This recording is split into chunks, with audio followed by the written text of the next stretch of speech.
This story is about Henry, the green engine.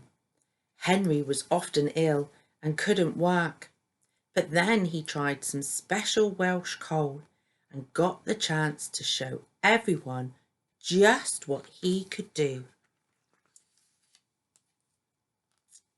Henry was a big engine, and sometimes he could pull trains, but sometimes he felt too weak and had to stay in the yard. One morning, Henry was feeling very sorry for himself. "I suffered dreadfully, and no one cares," he said. "Rubbish, Henry," snorted James. "You just don't work hard enough." The Fat Controller spoke to Henry.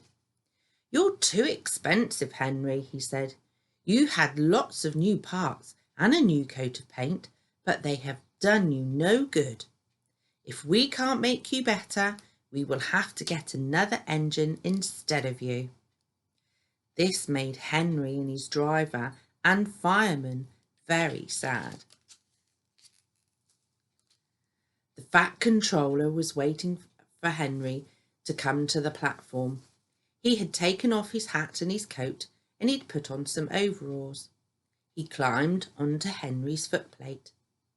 Henry managed to start, but his fireman was not happy.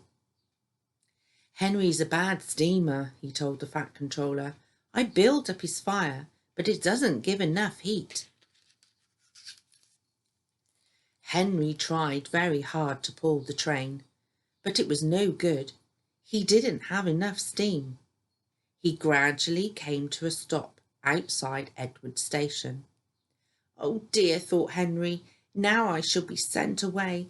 Oh dear, oh dear." Henry went slowly into a siding, and Edward took charge of the train. "What do you think is wrong, fireman?" asked the Fat Controller. "It's the coal, sir," he answered. "It hasn't been very good lately. The other engines can manage because they have big fireboxes, but Henry is small and can't make enough heat. With Welsh coal, he'd be a different engine." "That's expensive," said the Fat Controller, "but Henry must have a fair chance. I'll send James to fetch some right now." Henry's driver and fireman were very excited when the coal came. "Now we'll show them, Henry, old fellow," they said. They carefully oiled Henry's joints and polished his brass until it shone like gold. Henry felt very proud. Then Henry's fireman carefully made his fire. He put the large lumps of coal like a wall around the outside of the fire, and then he covered the glowing middle parts with smaller lumps. "You're spoiling my fire," complained Henry. "Wait and see," said the fireman.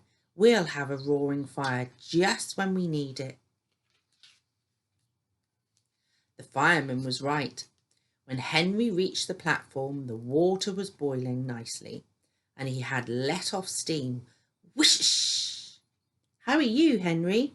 asked the Fat Controller. "Peep, peep," whistled Henry. "I feel fine." "Do you have good fire, driver?" the Fat Controller asked. "Never better, sir, and plenty of steam," he replied.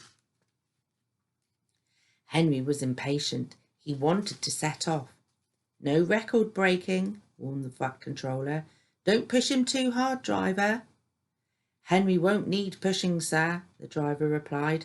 "I'll have to hold him back." Henry had a lovely day. He had never felt so well in his life.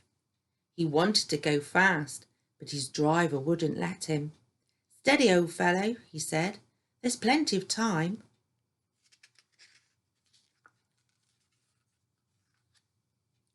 But still, Henry went quite fast, and they arrived at the station early. Thomas puffed in. "Where have you been, lazybones?" asked Henry. But before Thomas could answer, Henry was off again. "I can't wait for a slow tank engine like you," he said. Goodbye, and he sped off at speed. Gosh, said Thomas to Annie and Clarabel, have you ever seen anything like it? Annie and Clarabel agreed that they never had. Henry was very happy with his new Welsh coal. He could work hard, just as the other engines do. Then, one day, Henry had a crash, and the Fat Controller sent him to be mended. The workmen gave him a brand new shape, a brand new firebox, which was bigger, so that he wouldn't need the special coal anymore. Now Henry is so splendid and strong, he sometimes pulls the express. Peep, peep, peep, whistles Henry happily.